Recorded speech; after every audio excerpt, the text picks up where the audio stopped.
At the moorland crossroads, Martin stood examining the signpost for several minutes, in some bewilderment. The names on the 4 arms were not what he expected. Distances were not given, and his map, he concluded, with impatience, must be hopelessly out of date. Spreading it against the post, he stooped to study it more closely. The wind blew the corners flapping against its face. The small print was almost indecipherable in the fading light. It appeared, however, as well as he could make out, that 2 miles back he must have taken the wrong turn. He remembered that turning. Look at it. The path had looked inviting. All gone. He had hesitated a moment, then followed it, caught by the usual lure of walkers that it might prove a shortcut. Shortcut snares as old as human nature. For some minutes he studied the signpost and map alternatively. Dusk was falling, and his knapsack had grown heavy.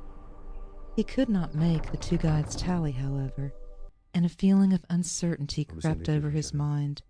He felt oddly baffled, frustrated. His thought grew thick. Decision was most difficult. I'm muddled, he thought. I must be tired, as at length he chose the most likely arm. Sooner or later it will bring me to an inn, though not the one I intended. He accepted his walker's luck and started briskly. The arm read, "Over Literacy Hill," in small fine letters that danced and shifted every time he looked at them, but the name was not discoverable on the map. It was, however, inviting, like the shortcut. No! A similar impulse again directed his choice, only this time it seemed more insistent, almost urgent, and he became aware then of the exceeding loneliness of the country about him. The road for 100 yards went straight and curved like a white river running into space. The deep blue-green of heather lined the banks, spreading upwards through the twilight, and occasional small pines stood solitary here and there, all unexplained. The curious adjective, having made its appearance, haunted him. So many things that afternoon were similarly unexplained, and the shortcut, the darkened map, Do you think they're watching? the names of the signpost, They're his always own watching. erratic impulses, and the growing strange confusion that crept upon his spirit. The entire countryside needed explanation, though perhaps interpretation was the truer word. Those little lonely trees had made him see it. Why had he lost his way so easily? Look at it. Why did he suffer All vague gone. impressions to influence his direction? Why was he here? Exactly here. You And why shouldn't did be he here. go now The over master is Literacy not to Hill? be disturbed under any Then, by a green field circumstances. that shone like a thought of daylight amid the darkness of the moor, he saw a figure lying in the grass. It was a blot upon the landscape, a mere huddled patch of dirty rags, yet with a certain horrid picturesqueness too, and his mind, though his German was of the schoolroom order, at once picked out the German equivalents as against the English. Lump and lumpen flashed across his brain, most oddly. They seemed in that moment right, and so expressive, almost like onomatopoeia words, as if they were possible of sight. Neither rags nor rascal would have fitted what he saw. The adequate description was in German. Here was a clue tossed up by the part of him that did not reason, but it seems he missed it, and the next minute the tramp rose to a sitting posture and asked the time of the evening. In German, he asked it, and Martin, answering without a second's hesitation, gave it, also in German, halb sieben, 6:30. The instinctive guess was accurate. A glance at his watch when he looked at it a moment later proved it. He heard the man say with the covert insolence of tramps, "Thank you, much obliged." For Martin had not shown his watch, another intuition subconsciously obeyed. He quickened his pace Do you along think they're that watching? lonely road, a curious They're jumble always of thoughts watching. and feelings surging through him. He had somehow known the question would come, and come in German. It flustered and dismayed him. Another thing that had also flustered and dismayed him, he had expected it in the same queer fashion. It was right, for when the ragged brown thing Look at rose it. to ask the All question, gone. a part of it remained lying on the grass. Another brown dirty thing. There were You two shouldn't be tramps, here. and he The saw both master is faces not to be clearly. disturbed under any Behind the untidy circumstances. beards, below the old slouch hats, he caught the look of unpleasant, clever faces that watched him closely while he passed. The eyes followed him. For a second he looked straight into those eyes, so he could not fail to know them. And he understood, quite horridly, that both faces were too sleek, refined, and cunning for those of ordinary tramps. The men were not really tramps at all. They were disguised. How covertly they watched me, was his thought, as he hurried along the darkening road, aware in dead earnestness now of the loneliness and desolation of the moorland all about him. Uneasy and distressed, he increased his pace. Midway, in thinking what an unnecessarily clanking noise his nailed boots made upon the hard white road, there came upon him with a rush together the company of these things that haunted him as unexplained. They brought a single, definite message, that all this business was not really meant for him at all, and hence his confusion and bewilderment that he had intruded into someone else's scenery, and was trespassing upon another's map of life. By some wrong inner turning, he had interpolated his person into a group of foreign forces which operated in the little world of someone else. Unwittingly, somewhere, he had crossed the threshold and was now fairly in. A trespasser, an eavesdropper, a peeping Tom. He was listening, peeping, overhearing things that he had no right to know because they were intended for another. Like a ship at sea, he was intercepting wireless messages he could not properly interpret because his receiver was not accurately tuned in to their reception. And more, these messages were warnings. You shouldn't be here. Then fear dropped upon him like the night. He was caught in a net of delicate, deep forces he could not manage, knowing neither their origin nor purpose. He had walked into some huge psychic trap, elaborately planned and baited, yet calculated for another than himself. Something had lured him in, something in the landscape, in the time of day, his mood. Owing to some undiscovered weakness in himself, he had been easily caught. His fear slipped easily into terror. What happened next happened with such speed and concentration that it all seemed crammed into a moment.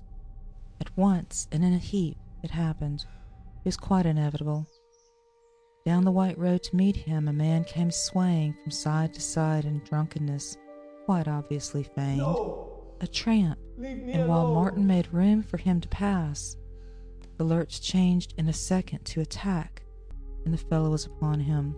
The blow was sudden and terrific, yet even while it fell, Martin was aware that behind him rushed a second man, who caught his legs from under him and bore him with a thud and crashed to the ground.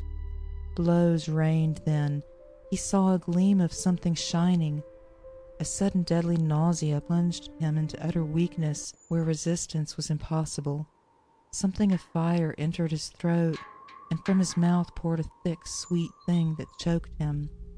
The world sank far away into darkness. They're always watching. Yet through all the horror and confusion ran the trail of two clear thoughts. He realized that the first tramp had sneaked at a fast double through the heather, and so come down to meet him, and that something heavy was torn from fastenings that clipped it tight and close beneath his clothes against his body. Look at it. Abruptly then All the darkness lifted, passed utterly away. He found himself peering into the map against You the shouldn't be signpost. here. The The wind was master is flapping not the to be corners against disturbed his under any cheek, circumstances. and he was poring over names that he now saw quite clear. Upon the arms of the signpost above were those he had expected to find, and the map recorded them quite faithfully. All was accurate, and as it should be. He read the name of the village he had meant to make. It was plainly visible in the dusk, 2 miles the distance given. Bewildered, shaken, unable to think of anything, he stuffed the map into his pocket unfolded, and hurried forward like a man who had just awakened from an awful dream that had compressed into a single second all the detailed misery of some prolonged, oppressive nightmare. He broke into a steady trot that soon became a run. Perspiration poured from him. His legs felt weak, and his breath was difficult to manage. He was only conscious of the overpowering desire to get away as fast as possible from the signpost at the crossroads where the dreadful vision had flashed upon him. For Martin, accountant on a holiday, had never dreamed of any world of psychic possibilities. The entire thing was torture. It was worse than a cooked balance of the books that some conspiracy of clerks and directors proved at his innocent door. He raced as though the countryside ran crying at his heels, and always still with him the incredible conviction that none of this was really meant for himself at all. He had overheard the secrets of another. Do you think they're watching? He had taken the warning for another They're into always himself, and so altered its direction. He had thereby prevented its right delivery. It all shocked him. We beyond must words. resist. It dislocated everything the we machinery of his just and accurate soul. The warning was intended for another, who could not, would not, receive it now. The physical exertion, however, All gone. brought at length a more comfortable reaction and some measure of composure. With the lights in sight, You he shouldn't slowed be down here. and entered the The village master at a is not reasonable to be pace. disturbed under any The inn was reached, circumstances. a bedroom inspected and engaged, and supper ordered with the solid comfort of a large bass, to satisfy an unholy thirst and complete the restoration of balance. The unusual sensations largely passed away, and the odd feeling that anything in his simple, wholesome world required explanation was no longer present. Still, with the vague uneasiness about him, though actual fear quite gone, he went into the bar to smoke an after-supper pipe and chat with the natives, as his pleasure was upon a holiday, and so saw two men leaning upon the counter at the far end with their backs toward him. He saw their faces instantly in the glass, and the pipe nearly slipped from between his teeth. Clean-shaven, sleek, clever faces, and he caught a word or two as they talked over their drinks. German words. Well-dressed they were, both men with nothing about them calling for particular attention. They might have been two tourists holiday-making like himself, in tweeds and walking boots, and they presently paid for their drinks and went out. He never saw them face to face at all, but this sweat broke out afresh all over him. The feverish rush of heat and ice together ran about his body. Beyond question he recognized the two tramps, this time not disguised. Not yet disguised. He remained in his corner without Do you think moving, they're watching? puffing violently at an They're extinguished always pipe, watching. gripped helplessly by the return of that first vile terror. It came to him with an absolute clarity of certainty that it was not with himself they had to do, these men, and further, that he had no right in the world to interfere. He had no locus standi at all. Look at it. It would be immoral, All gone. even if the opportunity came. And the opportunity he felt would come. He had been an eavesdropper, You shouldn't and be he'd here. come upon The some master private is not to be information, disturbed under even the any secret kind, circumstances. that he had no right to make use of, even that good might come, even to save life. He sat on in his corner, terrified and silent, waiting for the thing that should happen next. But Was night anything came shown? without explanation. Nothing happened. He slept soundly. There was no other guest at the inn but an elderly man, apparently a tourist like himself. He wore gold-rimmed glasses, and in the morning Martin overheard him asking the landlord what direction he should take for Literacy Hill. His teeth began then to chatter, and weakness came into his knees. "You turn left at the crossroads," Martin broke in before the landlord could reply. "You'll see a signpost that's about 2 miles from here, and after that it's a matter of 4 miles more." How in the world did he know? Flashed horribly through him.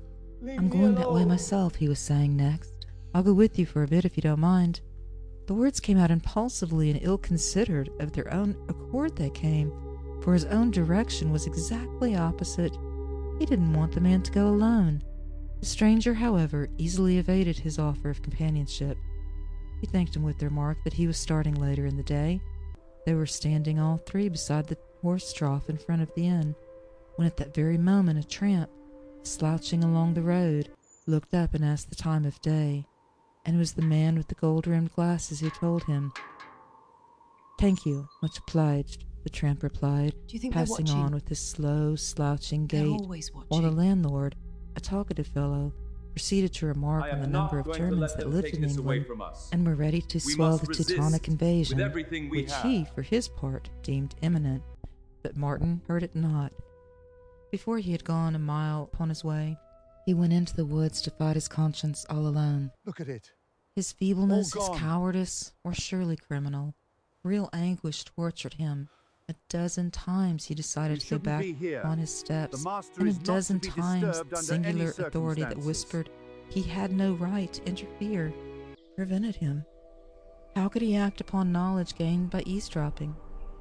How interfere in the private business of another's hidden life merely because he had overheard, as at the telephone, its secret dangers? Some inner confusion prevented straight thinking altogether. The stranger would merely think him mad.